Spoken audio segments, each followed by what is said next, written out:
Let me now connect with Dr. Rajan Kumar, Professor, School of International Studies from the JNU. He's joining us from Astana, Kazakhstan. Welcome, Dr. Rajan, to the show. Well, yes, some key issues during this G7 summit are going to be the major geopolitical crises, including the war in Ukraine, the West Asia crisis. Yes, the framework agreement has been signed, but the path to peace ahead and the new rules of play of global governance.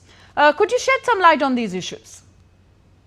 Thank you for having me here. And I think, this forum, this multilateral forum, what you call it, G7, this is important for the macroeconomic global stability, but also for security concerns. I'm talking about the global security concerns. The priority of this summit would be global security concern, because you have a crisis in West Asia, as you rightly pointed out, but also the next one, because some deal has been struck between United States and Iran. So the next focus is likely to be Ukraine, if some possibility can be explored, if US and the other 6 countries of the G7, they come together on the issue of Ukraine. So some kind of possibility is there.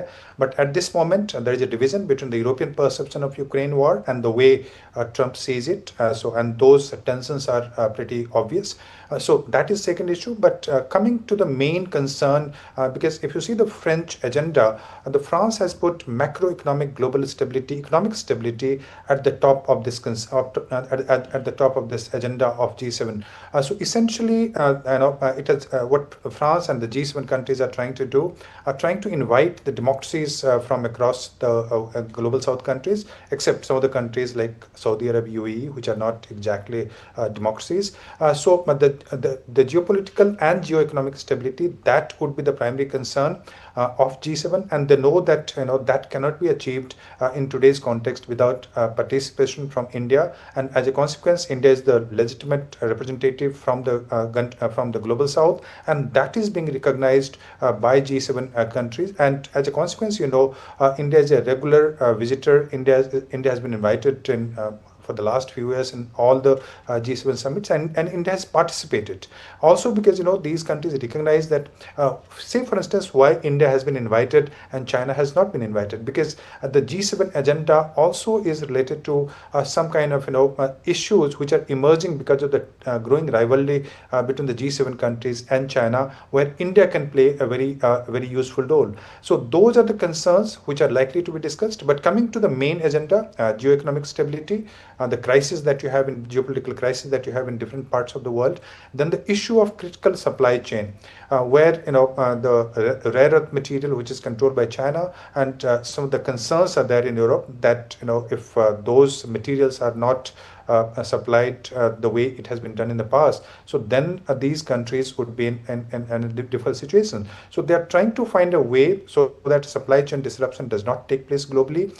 They're also talking about this, what you call the green transition, green energy transition, where the focus would be on the renewable energy, limiting the emission of carbon, etc. But again, there are issues between the United States and European countries. US does not agree to the what you call the green transition, and now it has started producing coal as well as enhancing the production of the crude oil, etc.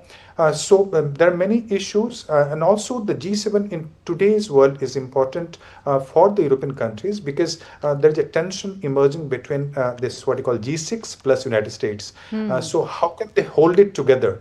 Because there is a fear that if the tension kind of grows, then the G7 may not exist.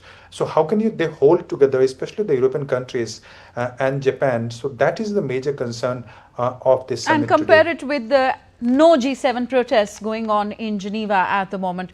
Some other priorities identified for this G7 summit include creating the conditions for balanced, sustainable and shared growth, building new consensus on international solidarity, strengthening critical mineral value chains. Do you think these would also be likely highlighted at the summit? Of course, the main concern for Europe is that Europe has Europe's largest trading partner. The 2 trading partners, one is United States and the second one China. But at the same time, there is also a concern in Europe that European economy, they need to de-risk. That's the term used, not decouple, but kind of de-risk. So the critical areas where Europe is dependent on China, how can China continue to receive the rare earth material from China? So that is a concern. And also say for instance, there's a concern that if China does something on Taiwan, so what kind of steps European countries would be taking vis-a-vis China? So how to deal with that while remaining engaged with China in terms of trade? That is the concern which kind of which is an issue in Europe, and that's why Europe wants to remain connected to United States, but also Europe wants to explore possibilities with the countries of Global South, with which it can have a great economic and trade partnership. It can also ensure that the things which are being produced in China, partly that can be produced in countries like India, Egypt, or Kenya. So these are the issues which will be discussed. There is a concern that whether they can come with a joint statement, that we are not certain, but there are some concerns expressed by experts that the joint statement may not be possible, but we'll have to wait and watch whether they come with the joint statement or not. Okay, before I let you go, Dr. Rajan, India has brought issues of Global South to the fore at the previous G7 summit as well. Is India likely to raise any issues of the Global South in this summit as well? If so, which issues are going to get prominence? I think, what are the main issues of Global South? The first and the foremost is the kind of supply chain disruptions which have taken place in the past. In the last few months, we have seen the energy prices have gone up in all the countries of the Global South. The food supply has been disrupted because of the wars which are going on. First, it happened in Ukraine, and then it happened in Iran. So because of that, inflation is very high. The supply of fertilizer has been impacted. So as a consequence, food security has become an issue for the countries of the Global South, and also the green energy transition. And India has been playing a very active role in the what you call Solar Energy Alliance or green energy transition, controlling the emission of carbon, etc. So these are the major issues apart from what you call sustainable development. So these are the issues that will be raised by India, by Prime Minister of India, as a voice as a spokesperson of the Global South. And many of the countries in the Global South, they respect India's voice, and they think that India is the right representative for the voice of the Global South. So those are the issues would be raised with the leaders of G7 at Évian. Yes, nonetheless, the summit has got a positive signal, so to say, to start the deliberations, the framework agreement between US and Iran being signed. Thank you very much, Dr. Rajan Kumar, for joining us on DD India News at the moment.